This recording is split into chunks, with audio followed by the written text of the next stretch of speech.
Assalamualaikum warahmatullahi wabarakatuh. Welcome back to my channel Kandang Entok.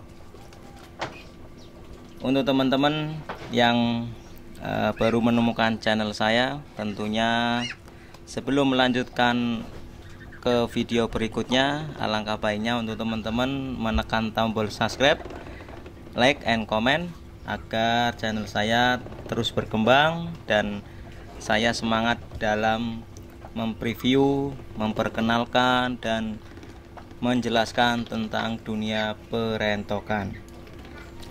Tentunya di pagi hari ini, di hari Minggu yang cerah, tepatnya pada tanggal 23 Januari tahun 2022, masih seperti biasa rutinitas di pagi hari memberikan pakan indukan-indukan yang ada di kandang Inojaya Farm. Yang bisa dilihat teman-teman sendiri, indukannya itu belum begitu banyak, paling tidak itu antara 20 ekor betina dan sekitar 6 pejantan. Tapi di sini saya tidak akan membahas tentang indukan-indukan ini. Saya sedikit akan memberikan tips tentang pemberian kolam pada kandang entok. Dulu di kandang Inojaya Farm sempat ada kolam untuk mandi ataupun aktivitas minum yang ada di kandang, tetapi karena kesalahan teknis kolamnya itu bocor, akhirnya dihancurkan semua, diratakan, dan pemberian air minumnya itu menggunakan bak ember mandi ya, yang saya kira itu tidak ekonomis atau efisien karena terlalu banyak tempat air minum sehingga kelihatan berantakan.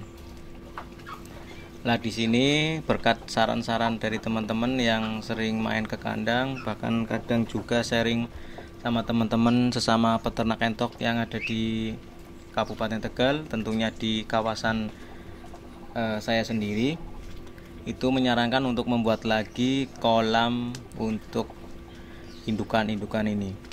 Tentunya banyak positif dan negatifnya.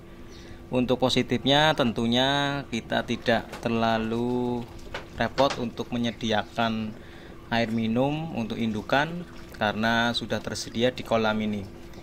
Dan juga si entok-entok tentunya agak lebih bersih, karena kalau airnya sering kita ganti, tentunya entok-entok ini akan sering mandi, dan itu sudah menjadi kebiasaan indukan-indukan yang sedang melakukan proses pengeraman, bahkan entok-entok yang masih perawan-perawan atau muda-muda. Keunggulan lainnya yaitu tentunya terhindar dari beberapa penyakit yang menempel pada badan si entok ya, dengan adanya siklus proses mandi.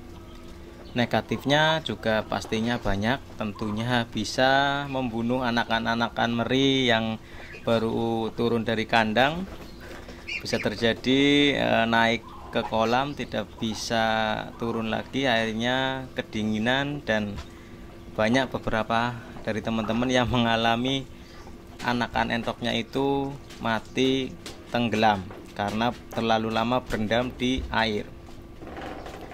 Tapi apapun itu tentunya yang terpenting yaitu positif itu lebih banyak daripada negatifnya. Nah, untuk masalah air di sini saya akan sedikit membocorkan. Dari kemarin banyak teman-teman yang main ke kandang itu mempersoalkan tentang air yang warnanya terlalu hijau yang ada di kolam saya. Karena kebanyakan dari teman-teman yang memakai sistem kolam itu mereka rutin membersihkan atau mengganti airnya 3 hari atau 2 hari sekali untuk mengganti air yang keruh menjadi jernih lagi, agar si entok itu proses mandinya lebih rutin. Tapi di kandang saya itu sengaja saya bikin airnya itu berwarna hijau.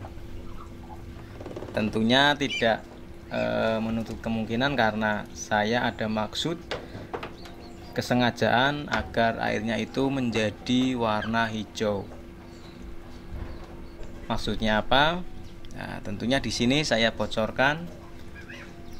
Air ini saya sengaja kasih pupuk urea atau pupuk pertanian yang dicampur dengan pupuk NPK Mutiara, bermaksud untuk menambah nutrisi si air agar menambah nitrogen yang ada di air dan bisa menimbulkan tumbuhan air yang ada di kolam.